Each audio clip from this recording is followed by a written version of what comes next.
I asked him, I'm like, hey, Dad, did you hit someone's car? And he was like, no. What are you talking about? And I play the video. It's him backing up into the car. He gets out of the car. He walks and he's like, oh, shit. He gets into his car and he dips. I'm like, bro. Welcome to Guys That Listen. I'm Peter, and we got a special guest, Joselyn, on the pod today. Hey. Oh. Tell the audience a little bit about yourself. Let's see. I'm a hairstylist. I own a dance studio in Orange, both in Orange, California. Grew up in the San Fernando Valley, and I'm a freelance creative as well. So lots of exciting things happening. Wow, multi-faceted human being. I suppose you can call me that. Well, now I'm gonna go right into the nitty-gritty, right? Being a person who's like in the creative field, do you feel like you're an emotional person? Oh, 1,000%. I think that just goes like straight away with becoming creative. It's like those feelings. So very emotional. And I want to say this too, that being emotional doesn't necessarily, some people might think it's a bad thing. I don't think that's true. I think there are like that side of it, right? The negative side of being overly emotional. Right. But being emotional in general just means that you're more sensitive to things, which I don't think is a negative. Yeah, I think it just comes with learning how to regulate your emotions, and that only comes with experience. So lots of experience over Really? here. It sounds like you have a lot of experience. Learning. It's all learning. Okay. Well, I mean, do you remember the first time you felt like, oh, wow, I think I'm a little bit more sensitive to things than other people? I think just growing up with a really emotional tie with my family. My family, we just like to talk about everything. Like, really? We'll literally sit at the dinner table for like 5 hours. I don't know. Since forever? Well, yeah, like when we were younger, I mean, I don't know. We just talk about everything. We just sit there. And my mom is a very emotional human. My dad, not so much, but I grew up with 2 sisters also. So just a house full of women, you can only imagine how much estrogen is in there. And I think just learning to talk to each other, and I don't know, my mom kind of expected us to be there for her as far as her own emotions. So that kind of got us on the route that, I say us, that's my sisters, you know, we're all very emotional humans. So you guys have been sharing everything at the dinner table for a long time now? At the dinner table, and honestly, my sisters and I used to share rooms. So I shared one with my older sister first, and then my younger sister. And I just remember, it's like therapy right now. I remember. It's going to feel like that sometimes, not gonna lie. No, I remember my sisters and I, like, we'd just like go to bed and we'd literally talk until like 1, 2 in the morning just about like our day, what we were going through. Wow, that's kind of crazy. I forgot about that. But yeah, we just always talked about what we were going through. So I think we just grew up in that way. Have you guys always been good at communicating then? Yeah. It was kind of a thing that my mom instilled in us, which was like kind of annoying at times, because she's always just like, tell me this, tell me this, tell me this. Like, tell me about your day. Tell me. And like, back then when you're a teenager, you're like, F off, Mom. Like, am I allowed to cuss on this? Yeah. Yeah. You cuss. Okay. Yeah, I'd be like, fuck off, Mom. You know what I mean? But now I think communication is obviously so important, like in all relationships. So, we've gotten really good at communicating just in our daily lives, and also like when things are bothering us, when we have shit going on outside of our family, like we're always tied in. Wow. Yeah. I think it's a privilege to grow up like that, honestly. Yeah, that's very different than my own household. Really? Yeah. We like don't talk, like if we're at the dinner table, it's like maybe like 10 words. Really? Like, a good 45 minutes, and then we just dip. Do you guys just like listen to music? Or? No, not even. Just, like, chilling. We just eat. It's like a very quiet table most of the time. Yeah. I mean, that's kind of peaceful. It is, but also it's weird sometimes. I think it's more weird now, looking back at it in hindsight, where I'm like, damn, I've spent so many times at the dinner table, and it's like, what do I even talk to my dad about, Yeah. But also I realized like why I'm more open to talking to my friends. It's almost like I'm seeking that in my friends because I didn't have Yeah. that at home. How old, if you don't mind me asking, how old are you? I'm 36. Okay. Yeah. I feel like so my oldest sister is 35. I'm 31, gonna be 32, and then my younger one is 27. So, but I think that gap, because even between my sister and I think just the tools as far as communicating and opening up are just completely different. Like, Yeah. my sister's relationship with my parents is not really, I mean, it's solid, but I feel like my parents and I and my little sister have like a really solid relationship with my parents because we always talk. Yeah. I think with, excuse me for bunching you all together, but like your generation, if you will say, we are all Yeah. millennials, Yeah. but just like even a few years older than me, it's not the same. Like the connection between my sister and my parents, I don't think is as open. I think they're learning now. Yeah. That also could be, I mean, like you're also a male, so that is different. Yeah, there's a little bit of that too. And, you know, it sounds like you guys have a very solid family dynamic. Yeah. Mine growing up was a little chaotic, you know? Ours is chaotic as F. Oh, okay. Ours is so chaotic, but at least we communicate. Okay, well, It's you still have that. chaotic, but Okay, so both of ours is chaotic. I think everyone's family is chaotic. Yeah, but in different ways, you know? Right. Like, how was your family What is chaotic? normal nowadays? You know what I mean? Like, I feel like normal is where you're not throwing shit at each other and breaking things. I would say that's a little bit more. You guys threw shit at each other? I mean, we had that. Damn. Yeah, so. Oh my God, I'm sorry. Oh, no worries. Like, it Yeah, happens. Yeah. It's like, now I know what's not normal, you know? Yeah. In hindsight, I was like, shit, everyone must be going through this, you know? And then It's like kind one of going thing or back to another. it. Yeah, and the way I look at it also is like, it could be worse. Like, I've definitely heard some shit where I'm like, Oh my that's, I thought it had bad, but damn, your family's fucked up. Damn.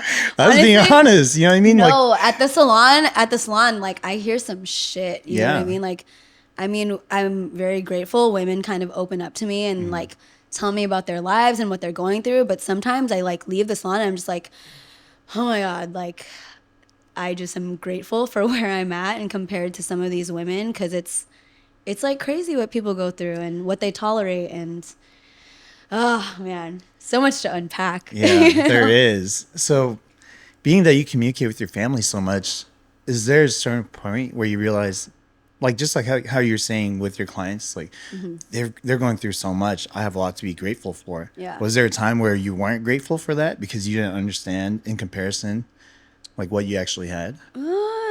No,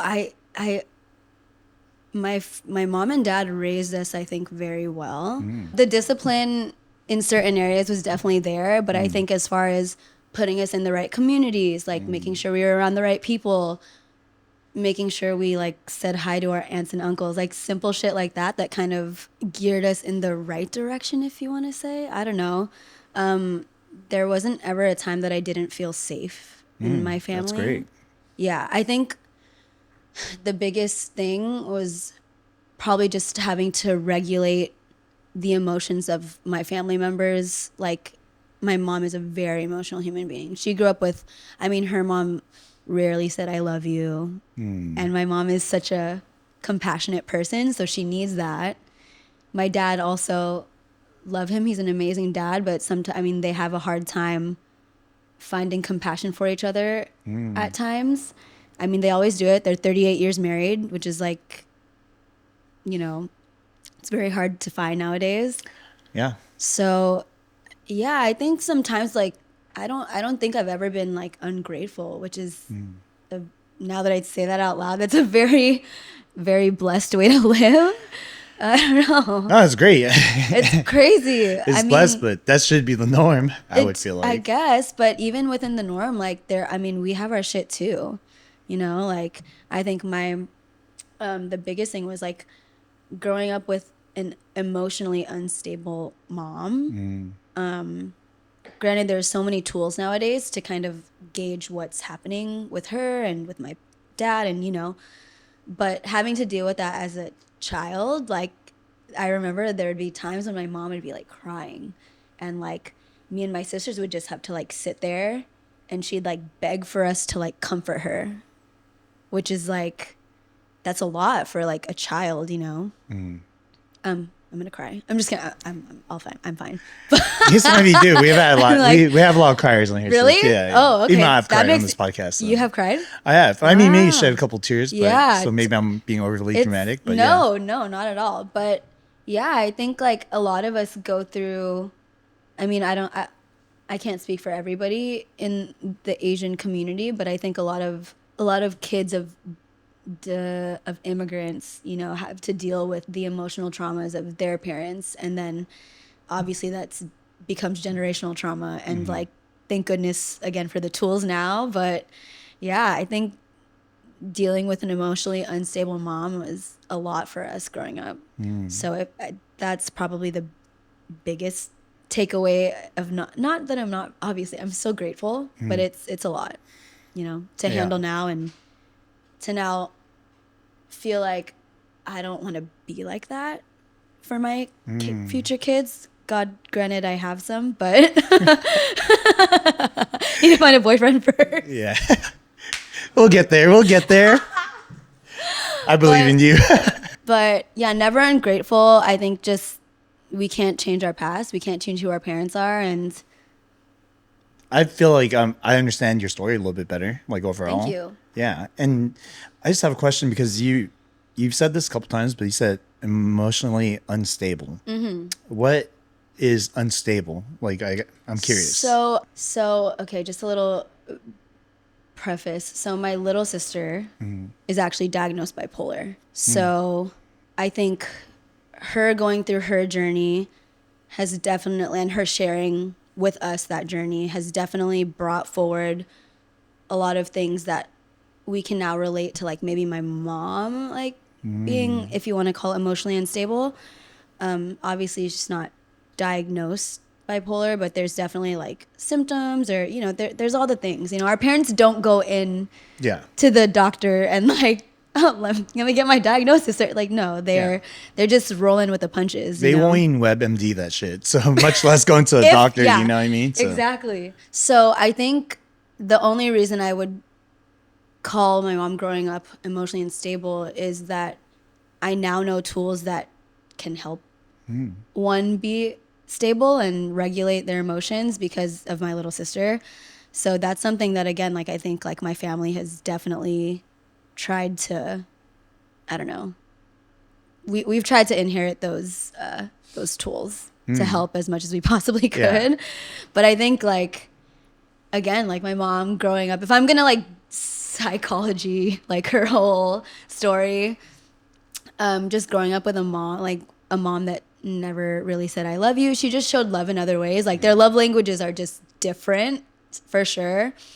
But my mom needs compassion. She needs hold. It's called lambing. It's affection in Tagalog. Lambing. She always says that. But it's just like affection, you know? She needs that, and she didn't have that growing up, so she sought it out through us. That's so interesting. Yeah. Because as a person who needs a lot of compassion, and you're saying your dad does not. So I think like, I mean, they've been married 38 years. I'm sure in the very beginning, obviously, like, you know, it's so funny. My mom just recently, I did my mom's hair the other day, and she was just telling me how when they started, they met in the church choir. So cute. But my dad had a girlfriend at the time. Oh, damn. My dad's girlfriend was like low-key annoying. And my mom and her best friend were always like, she's weird. Yeah, it's our time to swoop. I'm just kidding. My dad was living with his grandparents at the time. They did not like his girlfriends. They liked my mom. And so they basically was like, and my mom was studying to be a nurse at the time. And my grandparents were basically like, yo, swoop on that girl. Really? Yeah. Their story is crazy. So I'm sure in the beginning, I mean, like, you know, they're in church choir, they're in a good community, like it's great, but obviously growing up, like, they had kids, there's a lot of things. Yeah. My dad, again, grew up with his grandparents. My dad's dad, my grandpa, had 3 wives. At the same time? No. Oh, okay. I was So like, God I think my damn. grandpa, I know, Gramps like got a game. no, low key though, low key. My grandpa was a very handsome man, but my grandpa married my dad's mom, my grandma, but she died when she was 28. My dad was only 4 years old. So my dad grew up without a mom. And I think that was like the love of my grandpa's life. But then after she passed, obviously, you know, he moves on again. And so I think there's a lot of stuff that my dad is obviously healing from. There's lots of stuff that my mom's healing from that, or I don't even think they're healing. They're just kind of going at this point. Yeah. Also, I think when you're old and you're not really working on yourself, like isn't that what they call like very senile? You know what I mean? Just like Yeah. over your head, you Just know? existing almost. Yeah. Best believe my parents are doing the damn thing. Like I think through us, they've learned to like fill their cups more because they taught us to fill our cups. So it's all a cycle, vicious cycle. Yeah, there definitely is a lot to unpack in all that. So much. I'm learning that about my own family too, Really? and the dynamic between, because my mom and dad are very different. My mom is more compassionate too, but she's not very emotional. Like I think that had a lot to do with like her upbringing, fleeing Vietnam to like come here, you know, going on Yeah. a boat. So Shit like wild. that kind of like takes the emotions out of you because you can't really react like that. Yeah. You know? Yeah. If you're gonna survive, you kind of have to like toughen up a little bit. When did she come? Like, how old was she when she came here? She was 18. Okay. Yeah. I was actually, she was pregnant with me. Really? Yeah, and I was Oh my born on a God. beach in Oh, Malaysia. No wonder you're so like vibey. I guess so. Got that Yeah, surfer vibe. yeah, Could yeah. be just being from SoCal, but you know. That's true. Yeah. But yeah, so I mean, I noticed it because we recently we basically threw my cousin's ashes in the beach in La Jolla because that's where she wanted her ashes spread. And we were on a boat. Wow. And that shit was fucking rocky. It was so fucking rocky. Everyone got seasick. I never get seasick. I was kind of feeling it, right? Yeah. I'm looking at my mom, and she has a stoic face, like, She's just like chill. yeah, she's just like rocking along, like, what's wrong with you guys? I'm just chilling here. So I asked her, I was like, how are you not feeling like sick? And my mom's not Yeah. like the most fit person, Okay. right? Like she's fit for her age for sure. Yeah. But she was like, oh, this is nothing compared to coming from Vietnam to America. Yeah. And I'm yeah. like, oh shit, you're right. And I just remembered to ask her, like, what was that actually like? Mm-hmm. You know, because you lived it. Yeah. And she said, she was like, I was kind of lucky to have been pregnant with you because I didn't have to be at the bottom part of the ship. Yeah. Where everyone else is like clustered up. Everyone else is like throwing up and they're pooping and peeing. Everything's just there, you Oh know? my gosh. So instead, she got to be on the top of the ship where there's less people because she was pregnant. But that also meant that she was sunburned like all the time. Oh, yeah. So she's like, but Give then or take, give or yeah, take. yeah, pick your poison, right? And I was like, damn, that's crazy because she again is a very compassionate person. She seems very soft spoken, very sweet. But you would never guess she had gone through like so much shit, you know? Yeah. It took a lot for her to. It's almost like she's forced to be strong, you know? So now, even when Yeah. shit hits the fan, it's almost like she doesn't even feel like it's that bad compared to the stuff in the past. 'Cause sometimes I'm looking at her life, I'm like, fuck, I would be stressed the fuck out. Our parents went through some shit. Like, No, definitely. we are spoiled. Oh, yeah, for sure. We're spoiled. My mom and dad were both in the army as well. So, like, I just think about that and I'm like, we're very lucky Yeah. that our parents had the willpower to do what they did. It comes with its pros and cons too, you know. Now, because I definitely do. I'm like very proud of them for doing what they've done, but it also comes with the fact that they have to like disassociate with certain feelings and emotions. That then they kind of, since they're very disassociated, it's really hard for them to give it to their children. Yes. You know, and yeah. but it makes sense because during their time they had to be like that to survive, right? And now we get older and we become a little smarter, hopefully, to where we look at our parents and we're starting to realize, like, oh, you know what? You're still going through some stuff, Yeah. and you just didn't know how to show it. Like, I see my dad, and when I was younger, he was a superhero to me, right? Which he still is, but without a flaw when he was younger, or when I was younger. Yeah. When we were both younger. Right. But now I look at him like, oh, you're like so tough guy and like machismo, but at the same time, like you're not emotionally available for like your children, you know, and Damn. you also have a hard time admitting to fault, like to a T though. Yeah. You know, and this is actually a funny story. I'm gonna out my dad a little bit. Yeah. But this I know. I feel. I'm like, sorry, mom. I love you. You're trying. yeah, but it's good though because other people have to understand. Like we have Yeah. families like this. This is real shit, right? Yeah. But this is a funny story about my pops. He was going through some shit this time, and he drives this big ass truck, right? He had backed out of the driveway and he hit our neighbor's car. Oops.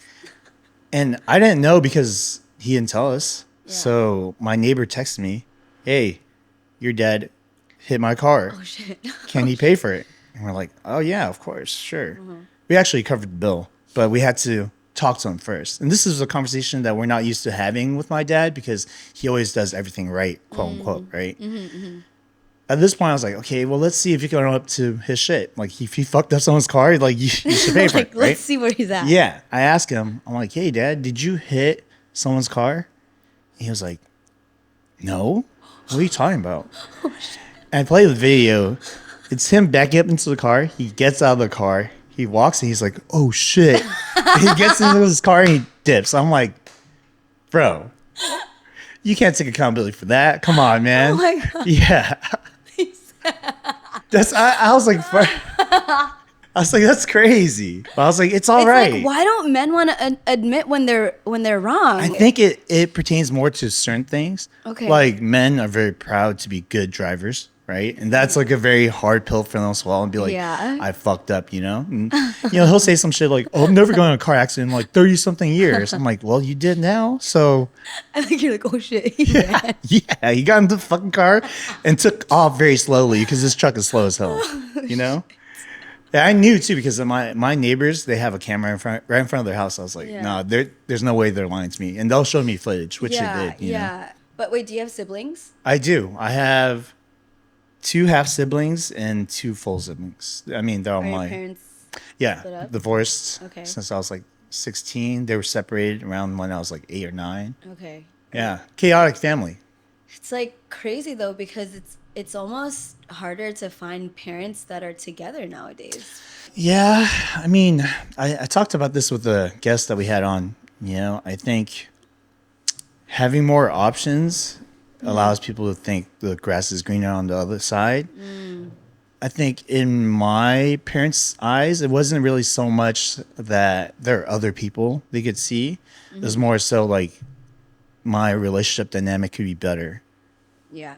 whether it's by myself or with someone else. Yeah. Yeah, and they saw those options, and back then when my parents are from like a village, right? Like you only have like a handful of people, Right. and half of them you probably related to. So it's like, Yeah. your Yeah. choices are very limited, Slim pickings. Exactly, and then you go Shit. out, and it's like I think it's like a pro and con in that way, right? Yeah. It's like having too many options could be, therefore the word too many. Yeah. Could be a bad thing because you constantly think like maybe there's something better out there for me. Having too little is kind of like you're forced to be complacent or Right. not, like be comfortable. It's with, like your dating pick. within your Yeah, little community. circle. Yeah, exactly. But I think now my mom is single. She's been divorced twice, and I think she's becoming more comfortable with the fact that she is okay with being alone. Being with a man is hard. I think. Can you elaborate on that? You can't just say that. Oh. Well, not just a man, but I think just being with anyone is hard. I've like always been a relationship person. And I think seeing the way my mom and dad operate, it's so weird because obviously there's going to be things that I, love about the relationship that I want to instill that in my future partner. And then there are things that I'm like, not so much. Like, I'm definitely not going to do that, I think just like in recent learnings, it's just time and energy that you're taking away from yourself. And since I've always been in a relationship and I've always focused on that, now being not in a relationship, it's like that time and effort. It's a lot. And now also knowing all these tools to work towards what could be a healthy relationship that doesn't end in separation or divorce. Like those tools are, again, there so much goes into applying those things and unlearning, and it's difficult. You said you're always in a relationship? What does that mean? Since I was like, okay, I grew up, I was born 1992. Shout out 92 babies. Every 92 baby that you meet is cool as fuck. I could agree with Right? that. Am I right? I know a handful, but yeah. No, I agree like with I that. think 92 and 93 are like the coolest people. Oh, wow. Maybe 94. Like cutting it though. Like 92. Like isn't Kian 92? What's your what? Kian is 92, right? Kian is 92. Yeah. See? Like You're calling Kian cool? Just I was, shout out to Kian though. I miss shout that out Mahu guy. Kian. Aloha. Oh yeah, this is where I was getting at. 92. I think like we grew up with the Disney princess era. Like, you know, we just like want someone to sweep us off of our feet. And then we also grew up through like the go girl like workforce, like we don't need a man, like so obviously like our views are all over the place, you know. And now like present time, I think there's a lot of talk about like feminine and masculine energy. So I think a lot of us are trying to find that like feminine energy again, like but more of a balance. I think since I don't know, like I just always had crushes on boys. You didn't always have crushes on girls, like when you were younger? I think I was more Like I was boy crazy. really. I think I was more crush prone when I was younger.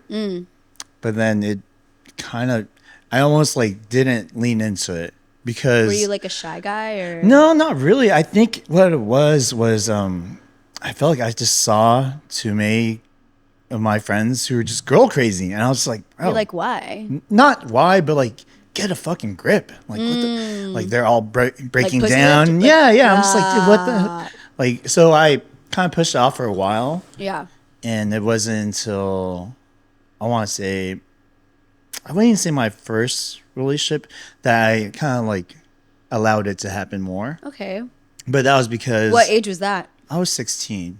Okay. Yeah. See, that's young. Yeah. Up until then, I had, and this is not to my own horn, but like I had a lot of opportunities, and I was just I'm like, sure. oh yeah, Go ahead. Yeah, I'm just gonna.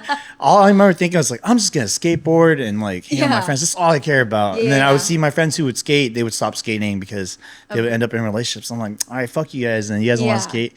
And then eventually, when I slowed down on the skating, that's when my ex had met me, and that time I really allowed it to happen more because I was like, okay, I mean, she's kind of cool, but at the same time, I didn't want to make things weird, which is a wrong reason to get with someone.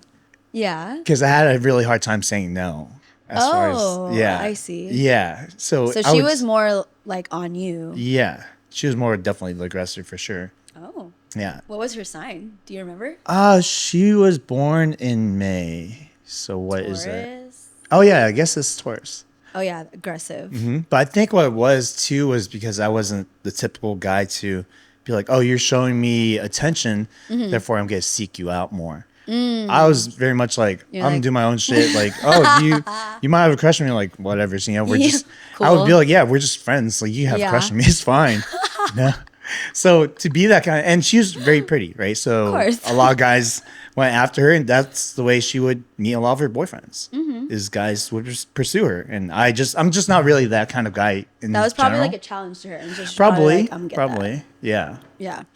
I think with going back to your question about boy crazy or what Always being in a relationship. being in a relationship, I probably have to process this in therapy, but it's like, yeah, I don't know why. I don't know why I've So always does been in a it mean relationship. in and out, or like I've in one always for- like had my first boyfriend was like in 7th grade, but like wasn't long or anything.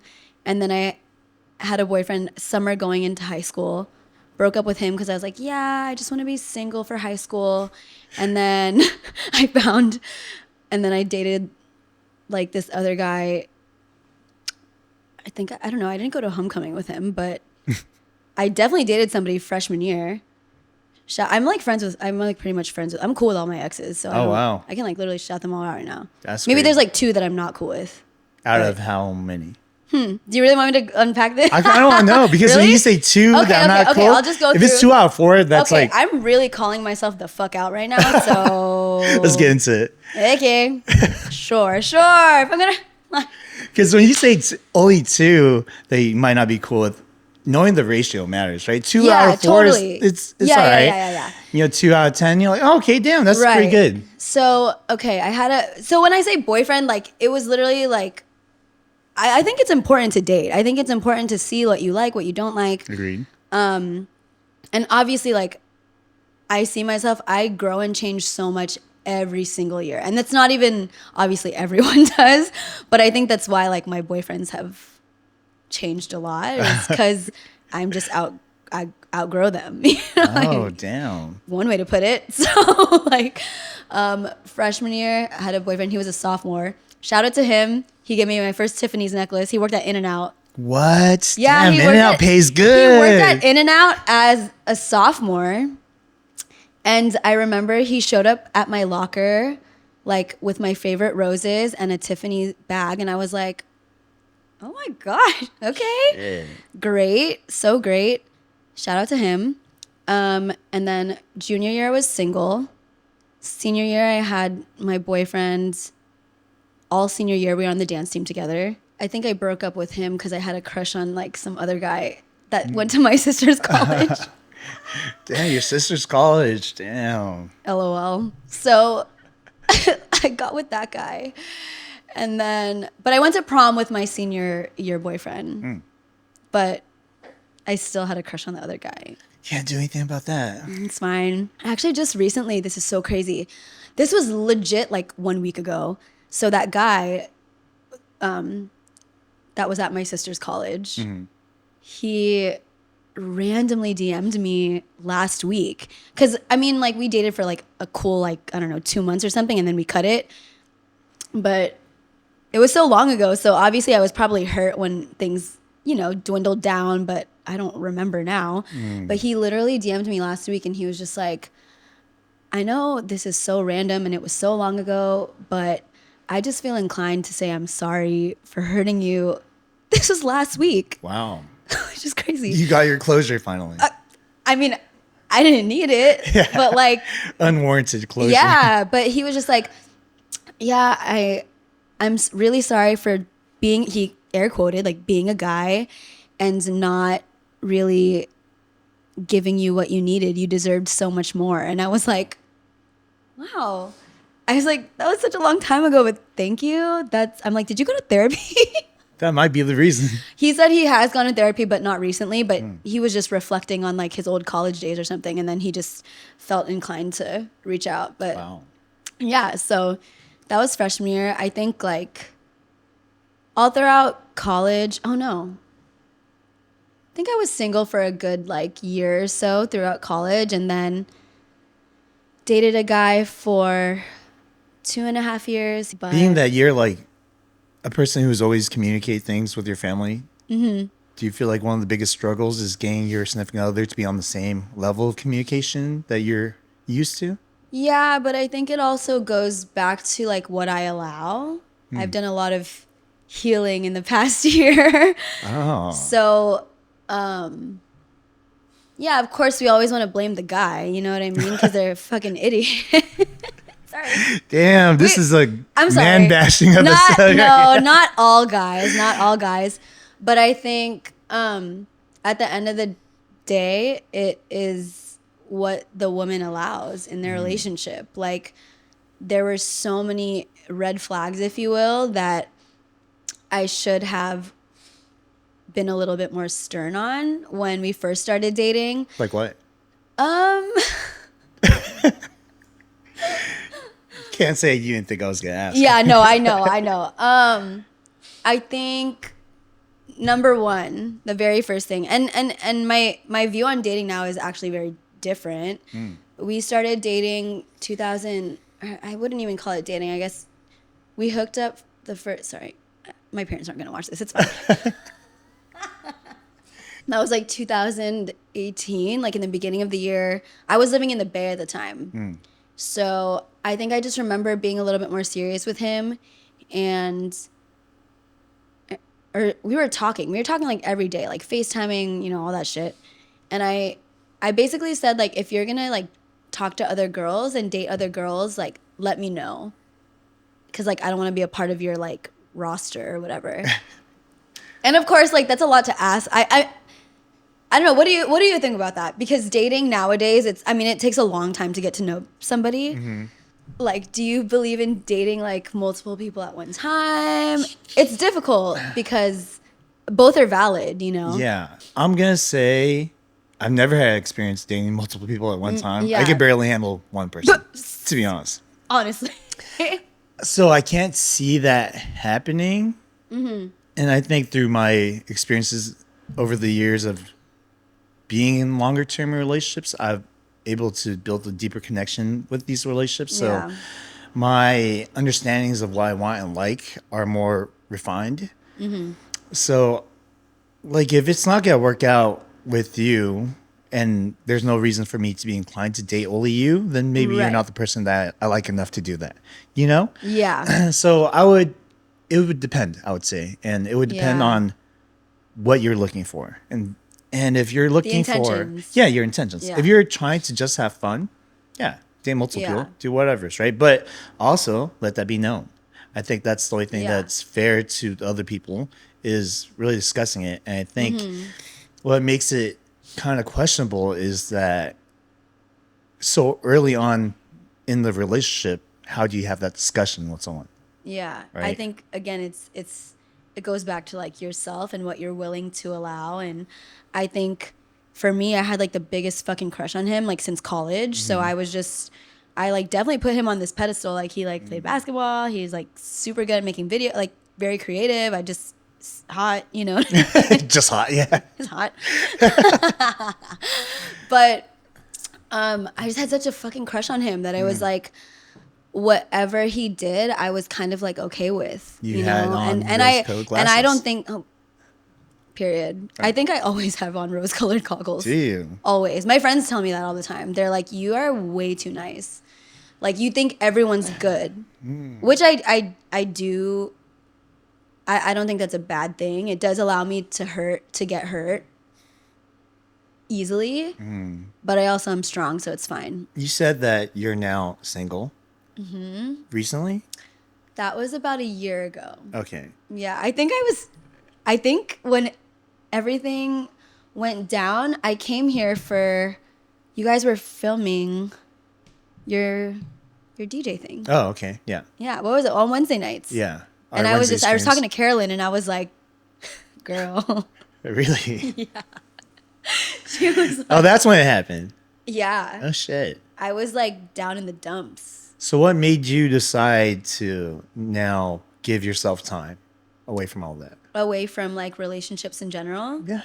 Granted, I think I do a good job still of like, fulfilling my needs, but being out of it, I'm like, damn, I have so much time to do whatever the fuck I want. Like, I don't have to answer to anyone.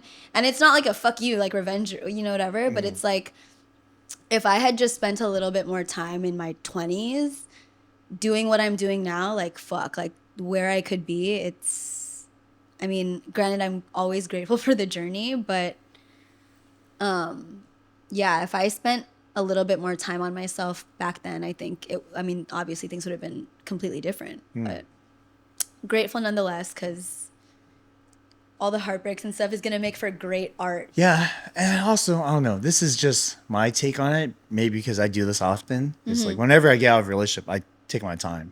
Yeah. I'm like, it's been 3 years for me. You know, Yeah. I'm still chilling. Right. Yeah. I'm still like, Yeah. no rush. Like, I don't really care. But people who are chronically in relationships, I would say they need time to themselves. Like, Yeah. definitely. I feel like in almost no situation is it good. And I've seen that time after time. And I'm sure if I looked at it from like a data like perspective, I'm sure that'll be true too. Oh, yeah. You know, because it goes back to what you're saying with all the free time that you have from your significant other, you can work on yourself. And also, like, if you don't work on yourself and this is what I believe, if you don't elevate yourself, you're going to attract the same kind of people. Oh my God. I think I legitimately learned that lesson. Legitimately. Like, and I told you, like, there's options, you know what I mean? Like, there are definitely options. But I think in the past year, I've recognized my own patterns as far as like, and again, I probably have to work this through with a therapist or something, but like why I feel like I need a boyfriend or feel like, you know, I've tapped into that. But when I was starting to get into like something again, I was like, what the fuck am I doing? Like, it was the same shit. Like, as far as like, I care about, you know, their stuff. And then like, I kind of put myself on the back burner. I think for the past 4 years, I was so focused on getting a ring from that guy. Like, honestly, Wow. I just loved his family a lot, and obviously I loved him, but like I could see myself like with his family. So like I think I was so focused on embedding myself into it and integrating into his world that I like forgot about my own. And there was so many opportunities that I've had in between that kind of reminded me like, hey, like you're this bitch, like don't, you know what I mean? Don't like, veer off. own it. Yeah. But even in getting those opportunities, I did veer off. Like my studio, my dance studio, I neglected it for like 2 years, I think, honestly, if I'm going to be completely honest. And that's an amazing opportunity. It's like a dream come true. And so once I started to kind of prioritize that, I think it became different. Yeah. I think, again, just my opinion, but if people who are highly ambitious, if they just focus on their own thing more so, Yeah. they would actually do better in relationships. Because I find that people, when they date the ambitious people, one of the most attractive features of that person is, you know, how ambitious they are. Right. And as you veer off and you spend less and less time on your art, your craft, the things that you love, your purpose, then you slowly become less attractive to this person who found you Yeah. highly attractive because of those reasons. And, you know, you hear this a lot in relationships where they're like, oh, like things are different. It's different now. Things change. Yeah. You know, like why did you fall in love with me? Or why did you find me less attractive? And that's typically because things haven't changed. Yeah. Right? You're no longer the person who's pursuing their dreams or not pursuing it as much as you could. Yeah. Right? And I think what it is because you know, relationships are give and take. And you believe that in order to maintain this relationship, you got to give up some of your purpose. You know what I mean? Some of your passion. Yeah. But I think a really healthy relationship will push you to pursue both. 1000%. Like it really takes two people that are on that same wavelength though, because I mean, obviously I know I'm not going to find something like right straight away, but I think it's hard to find like-minded people sometimes. I mean, they're everywhere, I'm sure. They're everywhere. There's so many fucking people in this world. There is. But like, you know how many women and men too come to me and they're just like, where is everybody? Like, why is it slim fucking pickings out here? Like, there's bajillion people in this world. And I'm like, I don't know. Like, where are they? Now that you say that, I have a question for you. Okay. How do you meet the person that you're looking to date? Oh, like how do I meet them? Yeah, how do you meet Like, them? like just in general? Yeah. I've never done a dating app ever Okay. in my life. So it's all like by universe. And what does that mean? I think just by chance and by time, right timing, place. Obviously through connections, through people. Do you think that maybe they're on dating apps? It could be. You know, because I'm very similar. I've never dated anyone on a dating app. I've had a dating app for like a day. And I'm like a person who I would regard as closed-minded to it Yeah. prior. I think maybe yeah. still closed-minded to it now. Yeah. Because I like the organicness of Totally. like meeting someone through the universe, as you would say. Right, right. But I do understand that, yeah, I have friends who are married and have kids through, you know, dating apps. I have so many wild conversations about dating apps because obviously there's so many success stories, but then I also get like, don't fucking do it, girl. It's trash. It's trash. Yeah. So, I think for me personally, now it's kind of up to God. Damn, you about to leave the shit up to God. I'm dead You've gone to that point, huh? You're like, Yes. fuck, Lord, take the wheel and steer. Jesus, take the wheel. Yeah. I think, you know, when you experience the lowest of the trenches, which is I think what I experienced last year, I was really, really down. Yeah, I was really down. So I grew up in the church choir, just like my parents. So I grew up going to church, and you know, when you like feel like there's no one else there, and I don't know, are you a spiritual person at all? Not really, no. Okay, so for me, I mean, I kind of just turned to like my faith and prayer, lots and lots and lots of prayer, because I was like, Lord Jesus, help me. Yeah. My whole world turned upside fucking down last year. So, So wait, sorry. I just want you to kind of elaborate on why. Like, why did it turn upside yeah, down? because this sounds like pretty bad. You said you were in the trenches. I think when you start to, okay, I'm just going to pin this back to 2020. Okay. 2020 for so many artists, right? Like, was very tough. I mean, I work in all service industry jobs, so everything was shut down. Something like that, I think a lot of us are still healing from the pandemic. I think now we're kind of finding ourselves again, like our new normals, if you will. And I think because I was so enclosed in my ex's world, 2020, like I think 2022, we were just like really in it. Like, I don't know. I wasn't really doing anything for me.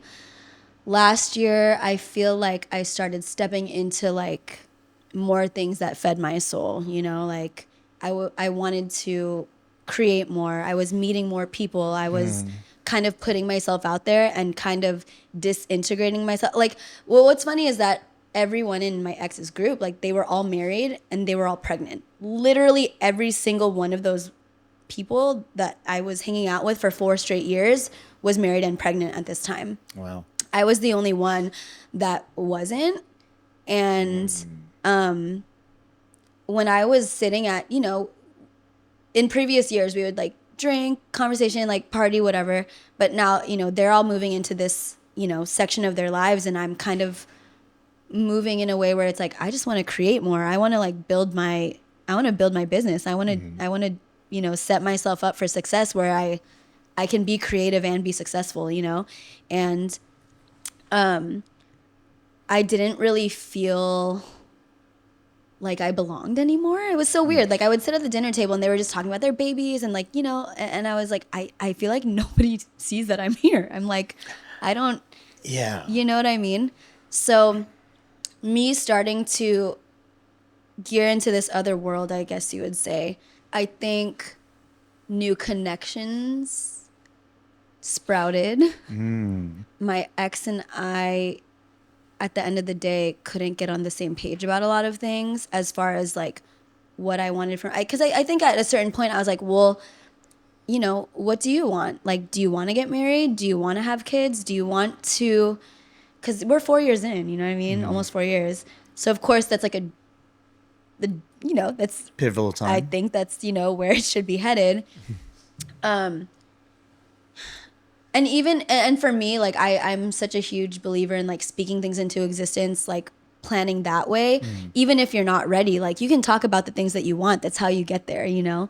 But for him, I don't know if he felt ready. I don't know if he wanted to marry me. Maybe, I don't know. I basically came to a point where I don't think I was growing living with him. Like we were living together. We started living together during the pandemic, and part of me felt like the energy was a little low, I guess you could say. And it came to a point where I was just out all the time, like either working or I would go to workout classes at night. And I think it was kind of a similar situation to my ex with his brother. I was doing my thing. I was, you know, kind of filling my cup, and I was less available to him, I believe. And so part of me, I think I came to the conclusion, like, maybe I should like move out. I still want to be with you, but like, I think we need to grow separately and still be together. And that was a deal breaker for him. Oh. Yeah. But I had also, you know, I see my sister has 3 kids. I love them so much. They're my babies. But raising a family is hard, you know? And I kind of I feel like I owed it to myself to kind of be in my own energy before I became a wife and a mom. Because once you're a wife and a mom, like, your energy is never just yours. Yeah. Like, you know what I mean? Like, yes, you can make time for yourself, but it's like, that's the role you step into. And I was like, well, I don't have a ring on my finger. I don't, you know? So I just asked him, like, what do you think about me moving out? And he was like, obviously, like, fucking upset. And I asked him if it was a deal breaker. I said, well, would you be down to go to therapy? Because I was like, Oh, wow. yeah. I was really pushing, man. It's like 4 years. Props to you. 4 years is a long time. Yeah. So I was like, would you be down to go to therapy? And he said, he kind of like doubled down and ultimatumed me. He was like, well, if I go to therapy, will you not move out? And I was like, I can't promise you that. Like, that's something that's an experience that I think I want for myself and I need for myself. And if you want to rock with me through that, great. That's crazy. I'm saying that's crazy because I had something similar happen. So I'm like, wow, that's insane. Like you were on his end or you were on my end? I was on your end. Okay. So I was like, we should go see a therapist, which we did actually. Okay. And how did that work out for you? Not well. Oh. Not well. I mean, I feel like with therapy, I feel like you either, you know, you work together and it's great, or you just realize you're not it. Like, yeah. Well, I think a couple things I realized about the therapy sessions was like, if one of you wants it and the other one doesn't, it doesn't really work out. Oh, right? Did she not want it? Well, it was my idea, so I definitely Okay. wanted it more than her, but she also wasn't very transparent, which makes it hard for the therapist to diagnose because now you're not giving them the real situation. Right. I think it went for like a month or 2, and she was just like, "It's costing too much, and it's not really working." And she basically at one point told me, I was like, I realized that she needed to go see a therapist by herself. I think that's super important. I this isn't even on me, but like, my clients that have done couples therapy, and they're like, go to therapy separate first. Yeah. Like, you do your sessions, and then come together and make sure it's not the same therapist. Yeah, exactly. So, but anyways, I mean, I threw that out there. I was like, you know, this is kind of my last Hail Mary. I think for me, like, who knows? If we went to therapy, maybe I wouldn't have moved out. Maybe we could have, you know? We'll never know. So, wait, so he doubled down and you're like, I can't do that. So then I just said, I can't promise you that. I can't promise you that I'm not going to want this experience after we go to therapy, you know? Like, I can't promise you that. Like, I can't tell the future, but also it's like, I think my mindset at the time was more so, you know, we're talking about partners that kind of want to propel you in those areas. I think I am such a hopeless romantic. Like, I think there's like true love out there. I think there's a partner that will kind of work with you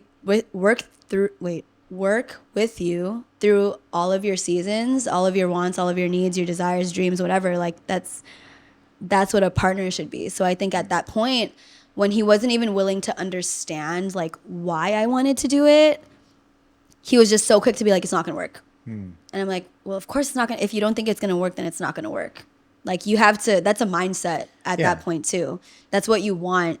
If you want it to work, you fucking make that shit work. Yeah, you already failed at that point. I actually asked him later on, I was like, was this like your way out? And he's like, what the fuck? Like, no. And I'm like, okay. So I think like I was dealing with heartbreak all throughout summer. And then, yeah, like I told you, I was like in the motherfucking trenches. Like, it's so bad because I tend to isolate myself like when those things happen. Like, I did like I just like deleted my entire Instagram. Everyone's like, are you okay? Like, I had no profile picture. I had like nothing on my page. I quote quote did the work. I think I like felt through my feelings. I was working out like 3 times a day, which is like probably not good, but I was like, yeah, endorphins are great for depression. It's one way to look at it. Yeah, so lots of working out. Unfortunately, I didn't. You know how a lot of people like pour into their art? Mm-hmm. I had no motivation. I had no motivation to dance, no motivation to do anything. Thank God I have my job as a hairstylist because I was able to talk to people through that. You're all like dumping trauma onto the 1,000%. I no, but you know what? Like, it's a give and take. Like, true, you know, true. I'm with like. God bless and please shout out to all of my clients. Y'all are the realest fucking ones. We're all going through shit. That's why. Mm-hmm. So it's like we'd bounce off. And what's crazy is that so many people went through the same thing last year where they got together right before during the pandemic. And now it's different now. You know, it's different. So like a lot of people last year really went through it. I think like anyone who's gonna listen is like, yeah, dude, it's been a fucking year. Like, it's crazy. But I always ask them, I'm like, do you have the space for this? Because totally, and they're like, no, girl, give me the tea. And I'm like, okay. And they're cool with it. Oh yeah, they love it. They're invested. Oh. And I'm invested in them too. In general, I think we've gone to a point in society where people feel like they have to withhold things, and creating that safe space is like very important. I'm not doing like this podcast to like trauma dump or just talk about my fucking problems, but it's more so that people understand that everyone's kind of going through something and it's okay. Yeah. Like we can have a conversation. And I've noticed, especially being a guy, we have a very, very hard time putting stuff out there. Like communication is kind of tough. It's ass. It is ass. I mean, like, I meant like it's ass from a lot of guys. Damn. We're just getting the shit end of the stick this episode, fellas. Well, I'm going to say this, right? I feel like, again, this is from personal experience, that when my communication is ass is typically because there's a fear of being judged from my significant other, 1,000%. right? So therefore, because of that, I won't open up or I'll sugarcoat it. Therefore, not giving you something that is gonna make you mad. Not saying that it happens, but like that's my worry, right? Yeah. That's why I'm concealing my true feelings and thoughts. And I think like that's why for women it is like typically like what we allow and the space that we're creating for our significant others. Like, I mean, that's both people, right? But I think like when you, I mean, I'll test it out in my next relationship. So we'll see. I think if you create that space where your partner doesn't feel judged, you know, and where you don't feel, I think it comes from you judging yourself too. Like if you're judging yourself and if you're not open with yourself, like how the F are you going to be open to your partner, you know? So yeah, I think that probably stems from, I think the machismo like way that men were raised. And I think it's changing now, which I love. Do you follow the podcast We Are Man Enough? No. I feel like you'd vibe with that shit. Oh, really? What's it about? Just like guys getting in tune with their emotions. I forget the guy's name, but yeah, I can't really explain much, but it's really just guys that are very in tuned with their emotions. And I think like you're kind of creating like guys that like, where'd you come up with this, by the way? Like, did you just, I'm sure someone's asked you this before, but how did you come up with this name? Well, when I came up with the name, it was, the original name wasn't Guys That Listen. It was actually Guys Who Listen because it's just more correct. But I was like, GWL doesn't really roll off the tongue. Okay. And I'm like, Guys That Listen, GTL, like Gym Tan Laundry. I was like, people already say that. So, you know, it's like social proof, right? My God, it works. Yes. So I was like, fuck yeah. You know, titles are not supposed to be correct all the time. Yeah, you know, totally. It's supposed to be creative and you have fun with it. It rolls off the tongue. It's great. Yeah. And it's also a play on the fact that guys don't listen, right? Yeah. So I'm gonna ask you. You said that you love that guys are now having the safe space to be vulnerable, or it's going that direction. Right, right. What would you want your next significant other to be vulnerable about that you haven't gotten in your past relationships? I just think where he's at emotionally. I think this isn't for everyone, obviously. Like, everyone's so different. But Yeah. for me, I think I'm just so in tune with how I feel and like what I'm doing and why I'm doing it and my purpose and what I think I bring to the table. Like, I've grown to be so in tune with that, which is kind of crazy saying that my ex was very not in tune with that. And I think part of me wished that the knowledge that I had about like what I was doing maybe like would rub off on him a little bit. Like, you know what I mean? I just thought like maybe I could inspire him to kind of like tap into his like creative side. And I thought I wish I could. I mean, it's falling in love with potential, right? So I gotta ask you: have you dated someone who was a friend first? Yeah. So my most recent ex was like a friend. But you know what? It's kind of crazy because now, like, the guy friends that I have now, I love my guy friends. They're awesome. great. Shout out to, they all know who they are. Some good people. Some good ass people. I think that's why too I've realized maybe that, you know, there is something better for me out there because like the guy friends that I have, like, granted it's funny because I'm not attracted to them. Like, they're my friends. That's why Love y'all though. you're They're all friend-zoned. no, they're all very handsome in their own ways, and you know, they're amazing people. But we get into conversations like this. Like we get like, I went to Toronto Shouts to the 6. last year, and it's like a group of my brothers from the Bay Area, and like the first thing we did when I landed and like came in, we literally like poured shots, sat around the glass table, and we talked about my shit for like 2 hours.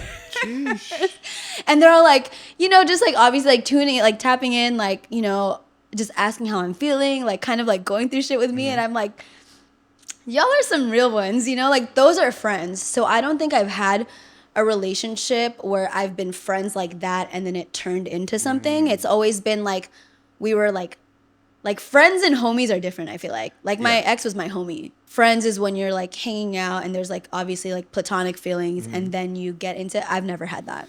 Maybe you should look into that. You know, Maybe. because you could run the trial before you Yeah. you know subscribe. Totally. You know what I mean? You don't need to start the subscription. Yeah. Yeah, you know, like totally. you know how sometimes you have the Yeah. month-to-month trials. Try that Yeah. instead of like book into the year long, Yeah. the annual. You know what I mean?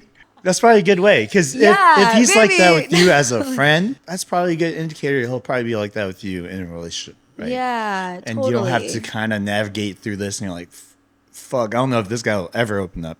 Because Right. I think there's a difficulty in changing people. To be honest, they gotta do Yeah. the work, and I think it seems like something that you value a lot through the fact that your family is highly communicative. Yeah. And that's what you're seeking for your significant other, that maybe it works out better that way. Again, this just my opinion. I don't know. Yeah. 100%. You said maybe try that. Yeah. Like even if you do have a crush on them, be like, And- nah, like yeah. we're friends first. 1000%. You ain't touching any of this. Like, you know what I mean? Draw that Yeah. boundary. Yeah, maybe. Yeah. I'll like, it's funny because, I mean, a year ago, obviously, it's just like, told you, trenches, like absolute trenches. So it's cool to talk to so many people, kind of like navigating, like, okay, what are we going to do different now? Because that's actually kind of why I think I was so patient with my ex in the first place. Because my thing is, okay, because obviously it's like friends first and then relationship. But my thing is, there was no drop of like, oh, I like you. Like, I have feelings for you. It was more so like, we're just going to hang out every single day and like each other 1% more every single day. And like, we'll see where it goes, you know? But there was no straight up like, hey, I think I have feelings for you. You know what I mean? Yeah. Which is which was for me in my eyes, I was like, okay, maybe this is how it's supposed to be, like a slow burn vibe, slow burn. But it's funny because I'm such a passionate and impulsive person. So that slow burn for me was like exhausting. It was killing you. Yeah. It was killing you inside. Yeah, like a little bit. But I mean, it's a balance, right? Yeah. I guess we'll see. I mean, you had the boyfriend or ex that said like, oh yeah, don't rush it, don't force it. So I can see why that is the case where you feel like, oh, maybe I shouldn't. Yeah. But maybe that's just not compatible with you, though. You know what I mean? Oh, yeah. I would say there's this quote that I won't say that I came up with it, but I don't know anyone else who said it. But I always say like, don't force the pieces of the puzzle to fit. Like, remove them and have the ones that are meant to fall in place. Yeah, because that does happen. We're constantly trying to mold. I even heard you say something earlier, like you said something like, instill this in my significant other. And I think you can do that, definitely. But that is a harder road than coming to meet a person who's kind of already there. Either that or just somebody who communicates that that's what I'm doing for them off the bat, right? Like that goes with friends too. It's like surround yourself with the people that are better than you. If you want to level up, surround yourself with people that are better than you. Yeah. Like I think with guys, I mean, it is difficult because guys want to be with their homies all the time, and like that's totally fine. Go the off. bromance is real. Yeah, totally. A lot of my guy friends that do have really good relationships with women can be so much better because they get a woman's perspective. You know what I mean? And that also comes with the security of like their girlfriend hanging out with. That's you know a tall what I mean? order. That's a tall order. Some people. Yeah. Some women can't do that. I mean, it just comes with the security of yourself and, again, who you surround yourself with. So it's like I think I've been very blessed to, like, be surrounded with people that have that mindset. Yeah. But that's, I mean, it goes also with the puzzle piece thing. It's like you can't control everything. You know what I mean? You can't control probably like 90% of the things that happen to you. Right? Yeah. Like, it's stressful. It's so stressful. I think when you release the idea of like control, that's probably could be when you relieve yourself of stress. Oh my gosh. That's why I told you, I'm like, you're like, where am I going to meet? I'm like, I don't know. It's God's will, dude. God has my husband running around here somewhere. He just hasn't come across you yet. I think I'm okay with that though. Like it's nice to have that time, because again, once you're a wife and a mom, you don't have time to yourself ever again. So my feed is very like woman empowerment right now. That's where you're at. Oh yeah. I mean, it's not like a fuck you thing. Like I'm too soft for a revenge era. You're not in your men ain't shit era. No, I never think that way. I think men are delicate like women. Oh, really? They're also assholes, but but I think like going towards a world where we can be like more cohesive and in all aspects, because there's so many. It's like family, relationships, friends, work. Like there's so much shit that we need to handle that we have to be kind to each other. Like I'm not like fuck you, like like of course I think I have those moments like in my own world. Like if I'm in my car and like some shit's playing, I'm like yeah fuck but I'm never. I don't think I'm one to be like this is my revenge era. Like, nah. No. Okay, so this is just kind of like a slightly off-topic question, but we've talked a lot about how men don't listen to any shit a little bit, but but what do you think? This is just a question for you to reflect. What do you think, in your position as a woman, that you didn't fulfill? So number one, not regulating my emotions and not knowing how to maybe. It's just so hard that when you're young, it's hard because you're just all toxic. You don't know what's going on. Like you're just kind of flinging yourself around and you're just, you know what I mean? Trying to see what sticks. Yeah, exactly. So I give myself and my ex-partners. Like, I give us all grace, you know? As you should. Yeah. But that would be one. And number two, I think I like to do everything myself. So I have a hard time accepting help. It's like one of those things that it's like, let your man carry your groceries. I'll be like, no, I got it. Don't even trip. Like, I'm good.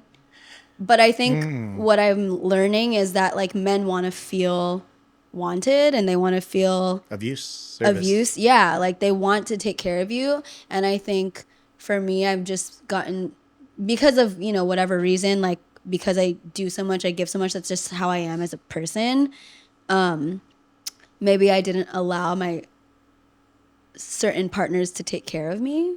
I can see that. Or I wasn't attracting the partners that would take care of me because I always took care of myself. Oh. So, I mean, it's all energy, right? So I think like, this is all opinion, right? Like this is all, of course, like women, get your fucking bag, get your bag, like get your bag no matter what. Like, but also have somebody that can take care of you, right? Like someone that can hold your bag for you. Yeah, that'd be great. Maybe the door, my bag. Yeah. But I think, honestly, I always had partners that were like, let's split the bill. And that's totally fine. But recently I have experienced like, I got this. And I'm like, oh, okay. Like, thanks. Like it feels good, you know? It feels nice to allow somebody to take care of me. I actually was thinking about myself inversely. I was like, what have I not done as like a male partner in a relationship for my significant others? And it was kind of similar to what you were saying. Like I was like, I was not protective enough. So like I wouldn't, you know, always open the door or carry stuff. Like I would do it to a certain degree, you know? And I think what it was I believed that like everyone should be able to take care of themselves. And what I'm doing is like a cherry on top, you know? So whenever I had a chance to let my partner kind of learn on their own how to do things, I would do that. So I wasn't like super protective of what they need to do because I'm like, you'll grow from this on your own. Which I also think is like valid though. Yeah, I think to a certain degree. And I think I definitely was disconnecting that too much because that's my mindset to anyone. I was like, I know this might be painful for you, but I'm gonna let you go through it anyways. Yeah. Because you're gonna need it to grow, you know, grow some thick skin. And I think because that's the standard I hold myself to. Can you give an example? One thing was, it was one of my exes. She was saying like, oh, this guy was talking to me and he doesn't like me. He just like likes to talk to me, even though he used to love me. Okay. Like, and I was like, okay.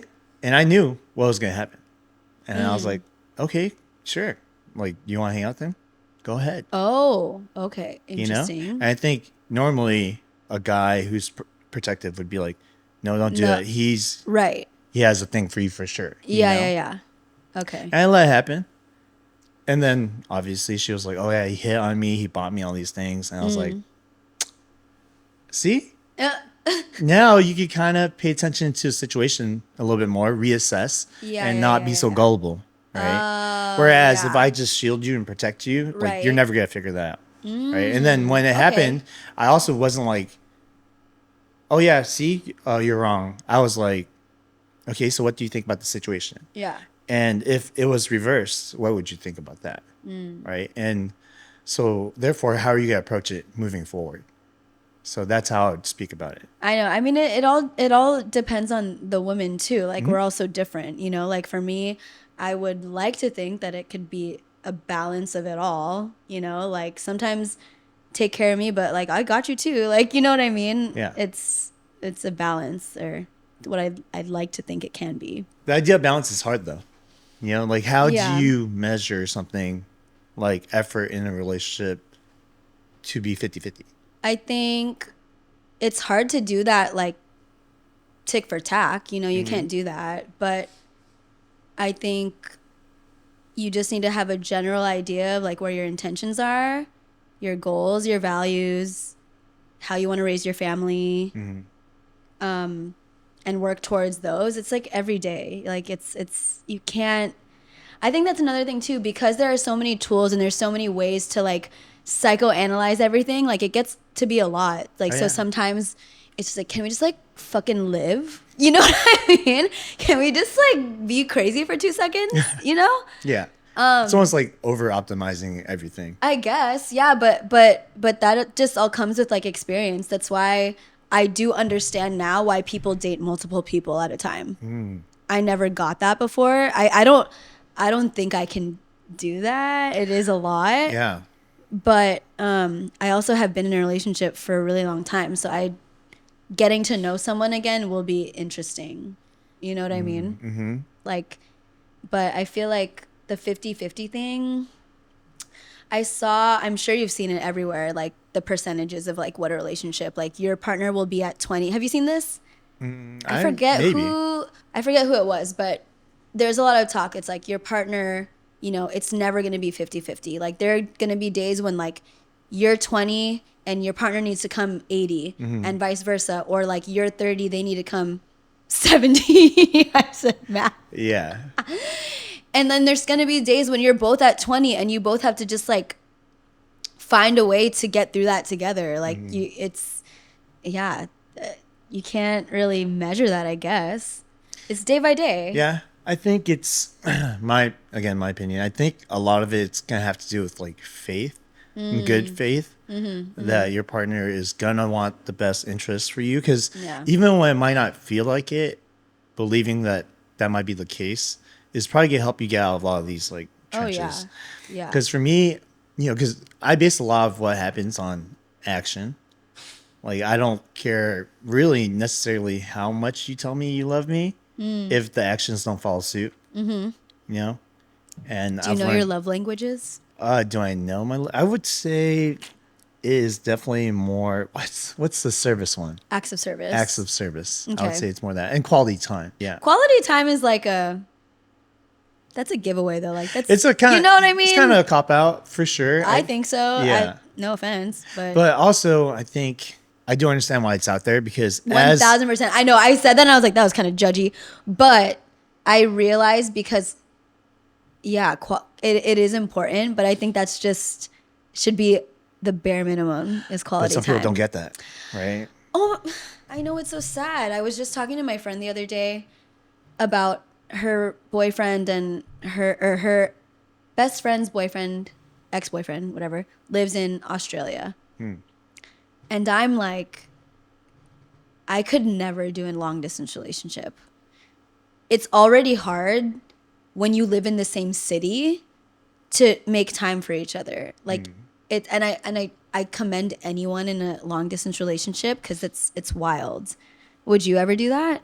No. It's like, why would you choose that? It's so sad. It's hard. I almost wouldn't call it sad. I would call it hard for some people. It's sad because you have to like not be with your person. That's sad. But also, I think some people like the space and the time too.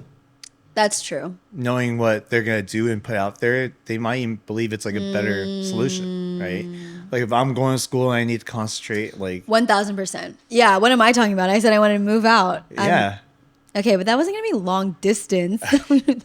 Yeah, it means down the street. Just down the street a little bit. No, I agree with you. It is difficult, but I feel like now. But that makes sense with in accordance to like goals and that. Yeah. So I used to be on the phones a lot because I used to work at a call center for mortgage, and I always tried to get to know my clients, right? So one of the clients that I talked to, I think he was like 70 years old, and him and his wife live in different houses. Oh, and I can see that. They've been doing that for like over 30 years, and they only see each other on the weekends. Works for them. Yeah, and then so I thought that was like I think it's kind of cool to have your own house. No, it is definitely. I mean, like with house prices now, they can afford two. Damn, hell yeah, good for them. I know, right?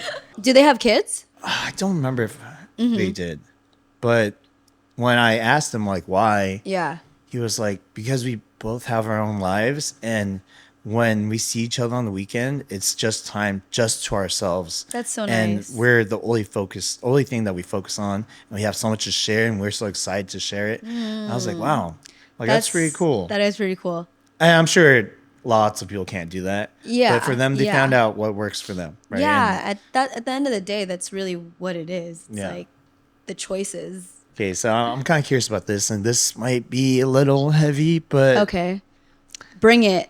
being that you've been cheated on a couple times, how does that affect the way you see dating and future relationships?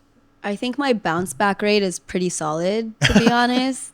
I very much believe in karma, and not even karma as far as like, oh, they're going to get, whatever. Yeah. I think all of the men who were not faithful to me or whatever, at the end of the day, I really wish them well, like for real. Like I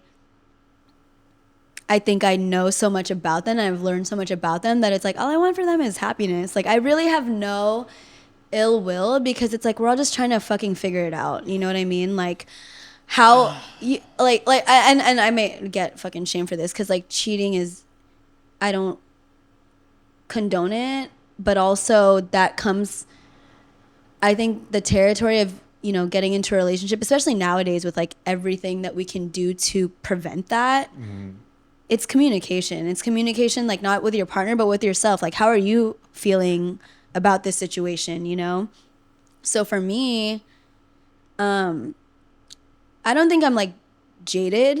I think I'm still very much open to like love, and love is going to be a risk regardless of whatever you get into, like regardless of how much therapy you go to, like, whatever. It's always going to be a risk. Like life is always going to fucking hit you in the head, But yeah, I don't think I'm jaded in any way. Yeah, that's good. I think, again, I've been very blessed to receive a lot of closure. I think the people I surround myself with, we all go through it. Like, we're all fucking human. So emotions, I think intention doesn't always connect with action, unfortunately. I don't think anyone, unless they're like assholes, I don't think there's genuine intention to like hurt somebody. You know what I mean? And granted, yeah, there are a lot of fucking assholes out there, but I think anyone that I date, like I'm dating them for a reason, and I don't, yeah, I think I don't think it'll prevent me from finding like what I want to find like later on. For me, when I found out that my ex had cheated on me physically, it was already like a year after the relationship had ended. So I didn't really feel this thing, to be honest. Yeah. As far as emotionally, I think I knew what was going on already.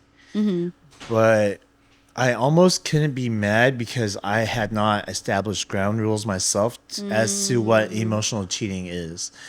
And I think me as a person, I don't like not explaining what I want out of a relationship, especially in terms of what's cheating and what isn't cheating, and expecting them to somehow know.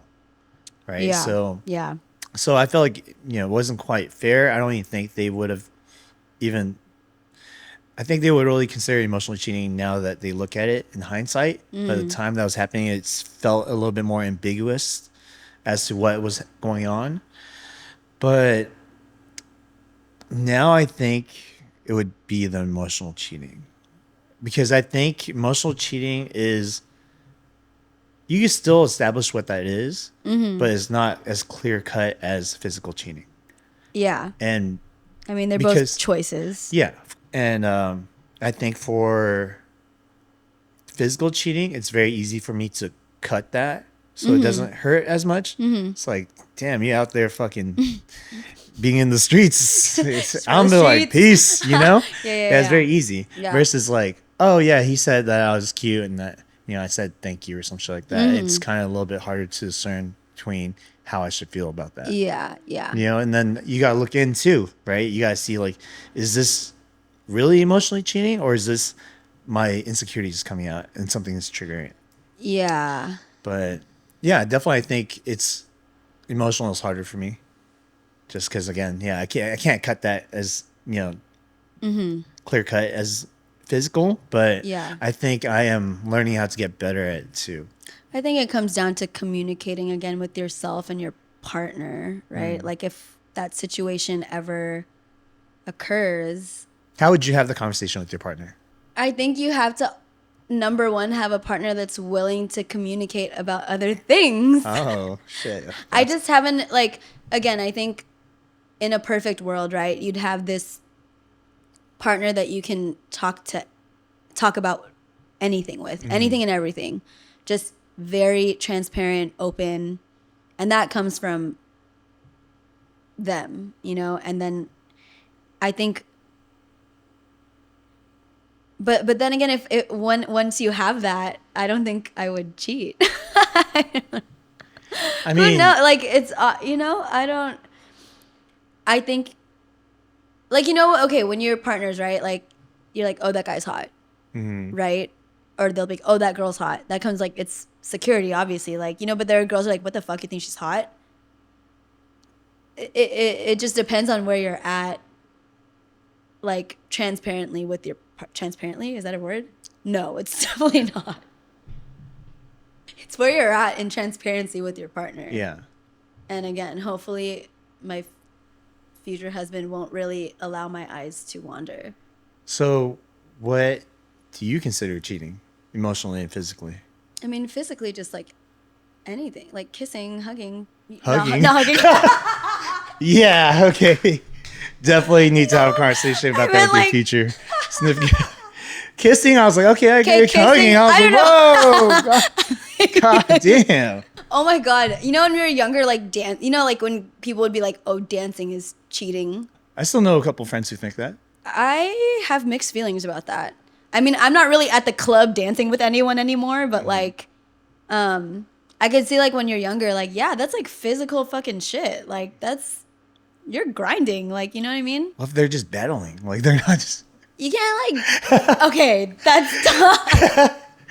But they're breaking it down, you know what I mean? Okay, yeah, that's fine. I want to say thank you to our very vulnerable, open guest, Joselyn. Let the audience know where they can find you. I am on IG at Joselyn Arciaga. I'm sure you'll put it in the comments. I don't know. We will. And then Wave Studio Space, creative space for creatives. Oh, also I'm a hairstylist, so hair via Jocelyn. If it's all there. But yeah, thank you for having me. This is sick. Very glad good. You liked it. Very good. Thank you. We're work in progress still. It's not perfect yet, but we're working at it. Always. But just want to say special thanks to our audience for watching this far into the video. Yeah. Make sure you guys like, subscribe, and comment below what you guys want us to talk about next time. And remember, live fast, eat ass.